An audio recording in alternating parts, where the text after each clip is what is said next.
भाग्य का लेख। चंदन नगर का राजा चंदन सिंह बहुत ही पराक्रमी एवं शक्तिशाली था। उसका राज्य भी धन धान्य से पूर्ण था। राजा की ख्याति दूर दूर तक फैली थी। एक बार चंदन नगर में एक ज्योतिषी पधारे। उनका नाम था भद्रशील। उनके बारे में विख्यात था कि वह बहुत ही पहुंचे हुए ज्योतिषी हैं और किसी के भी भविष्य के बारे में सही सही बता सकते हैं। वह नगर के बाहर एक छोटी कुटिया में ठहरे थे। उनकी इच्छा हुई कि वह भी राजा के दर्शन करें। उन्होंने राजा से मिलने की इच्छा व्यक्त की और राजा से मिलने की अनुमति उन्हें सहर्ष मिल गई। राज दरबार में राजा ने उनका हार्दिक स्वागत किया। चलते समय राजा ने ज्योतिषी को कुछ हीरे जवाहरात देकर विदा करना चाहा, परंतु ज्योतिषी ने यह कहकर मना कर दिया कि वह सिर्फ अपने भाग्य का खाते हैं।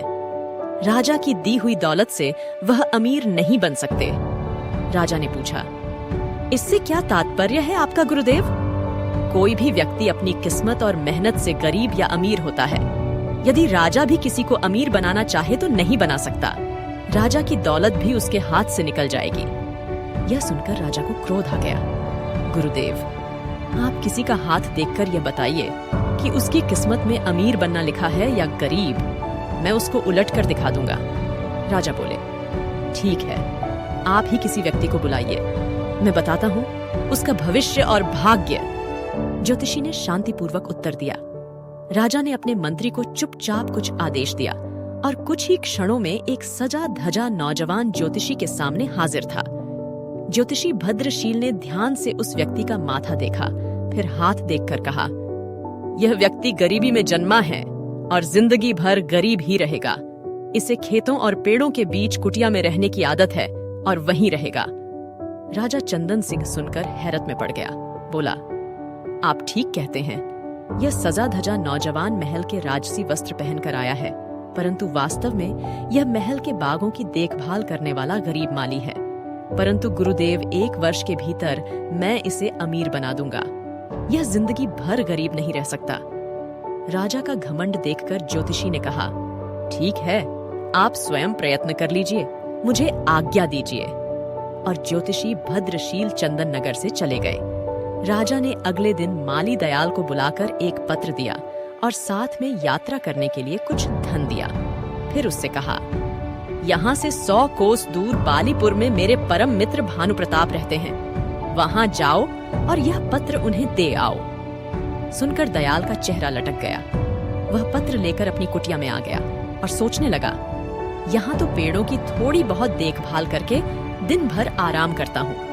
अब इतनी गर्मी में इतनी दूर जाना पड़ेगा। परंतु राजा की आज्ञा थी, इसलिए अगले दिन सुबह तड़के वह चंदन नगर से पत्र लेकर निकल गया।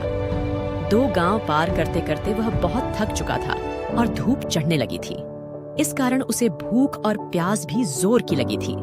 वह उस गांव में बाजार से भोजन लेकर एक पेड़ के नीचे खाने बैठ गया।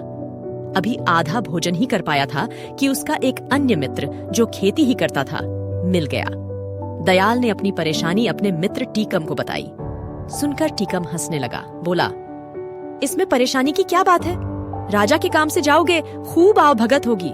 तुम्हारी जगह में होता तो खुशी खुशी जाता।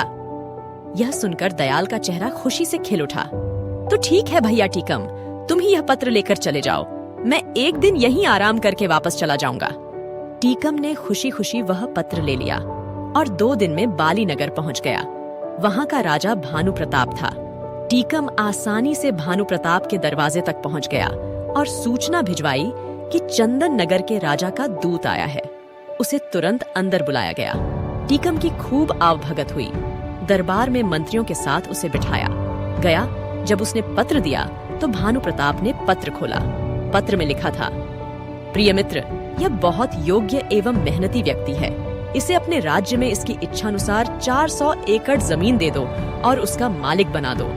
यह मेरे पुत्र समान है। यदि तुम चाहो तो इससे अपनी पुत्री का विवाह कर सकते हो। वापस आने पर मैं भी उसे अपने राज्य के 5 गांव इनाम में दे दूंगा। राजा भानु प्रताप को लगा कि यह सचमुच में योग्य व्यक्ति है। उसने अपनी पुत्री व पत्नी से सलाह करके पुत्री का विवाह टीकम से कर दिया और चलते समय ढेरों हीरे जवाहरात देकर विदा किया। उधर आलसी दयाल थक्का हारा अपनी कुटिया में पहुंचा और जाकर सो गया। 2 दिन सोता रहा। फिर सुबह उठकर पेड़ों में पानी देने लगा। सुबह जब राजा अपने बाग में घूमने निकले तो दयाल से पत्र के बारे में पूछा। दयाल ने डरते डरते सारी राजा को बता दी। राजा को बहुत क्रोध आया और साथ ही ज्योतिषी की भविष्यवाणी भी याद आई, परंतु राजा ने सोचा कि कहीं भूल चूक भी हो सकती है। अत वह एक बार फिर प्रयत्न करके देखेगा कि दयाल को धनी किस प्रकार बनाया जाए। 3-4 दिन पश्चात दयाल राजा का गुस्सा कम करने की इच्छा से खेत से बड़े बड़े तरबूज तोड़कर लाया और बोला, सरकार, इस बार फसल बहुत अच्छी हुई है। देखिए, खेत में कितने बड़े बड़े तरबूज हुए हैं। राजा खुश हो गया। उसने चुपचाप अपने मंत्री को इशारा कर दिया। मंत्री एक बड़ा तरबूज लेकर अंदर चला गया और उसे अंदर से खोखला कर उसमें हीरे जवाहरात भरवाकर ज्यों का त्यों चिपका कर ले आया। राजा ने दयाल से कहा, हम आज तुमसे बहुत खुश हुए हैं, तुम्हें इनाम में यह तरबूज देते हैं। सुनकर दयाल का चेहरा फिर लटक गया। वह सोचने लगा कि राजा ने इनाम दिया भी तो क्या। वह बड़े उदास मन से तरबूज लेकर जा रहा था, तभी उसका परिचित लौटन मिल गया। वह बोला, क्यों भाई, इतने उदास होकर तरबूज लिए कहाँ चले जा रहे हो? दयाल बोला, क्या करूं, बात ही कुछ ऐसी है। आज राजा मुझसे खुश हो गए, पर इनाम में दिया यह तरबूज। भला तरबूज भी इनाम में देने की चीज है? मैं किसे खिलाऊंगा इतना बड़ा तरबूज? लौटन बोला, निराश क्यों होते हो भाई, इनाम तो इनाम ही है। मुझे ऐसा इनाम मिलता तो मेरे बच्चे खुश हो जाते। फिर ठीक है, तुम ही ले लो ये तरबूज। और दयाल तरबूज देकर कुटिया पर आ गया। अगले दिन राजा ने दयाल का फिर वही फटा हाल देखा तो पूछा, क्यों, तरबूज खाया नहीं? दयाल ने सारी बात चुपचाप बता दी। राजा को दयाल पर बड़ा क्रोध आया, पर कर क्या सकता था। अगले दिन दयाल ने लौटन को बड़े अच्छे अच्छे कपड़े पहने बग्घी में जाते देखा तो उसके आश्चर्य का ठिकाना न रहा। दयाल ने अचानक धनी बनने का राज लौटन से पूछा तो उसने तरबूज का किस्सा बता दिया। सुनकर दयाल हाथ मलकर रह गया। तभी उसने देखा कि किसी राजा की बारात सी आ रही है। उसने पास जाकर पता किया तो पता लगा कि कोई राजा अपनी दुल्हन को ब्याह कर ला रहा था। ज्यों ही उसने राजा का चेहरा देखा तो उसके हाथों के तोते उड़ गए। उसने देखा राजसवारी पर टीकम बैठा था। अगले दिन टीकम से मिलने पर उसे पत्र की सच्चाई पता लगी, परंतु अब वह कर ही क्या सकता था। राजा ने भी किस्मत के आगे हार मान ली और सोचने लगा, ज्योतिषी ने सच ही कहा था, राजा भी गरीब को अमीर नहीं बना सकता यदि उसकी भाग्य में गरीब रहना लिखा है। अब राजा ने ज्योतिषी भद्रशील को बहुत ढूंढवाया, पर उनका कहीं पता न लगा। इस कहानी से हमें यही शिक्षा मिलती है कि भाग्य में जो लिखा है वह मिलना है, लेकिन हम अगर मेहनत ही नहीं करेंगे तो हमारी हालत भी दयाल की तरह ही होगी।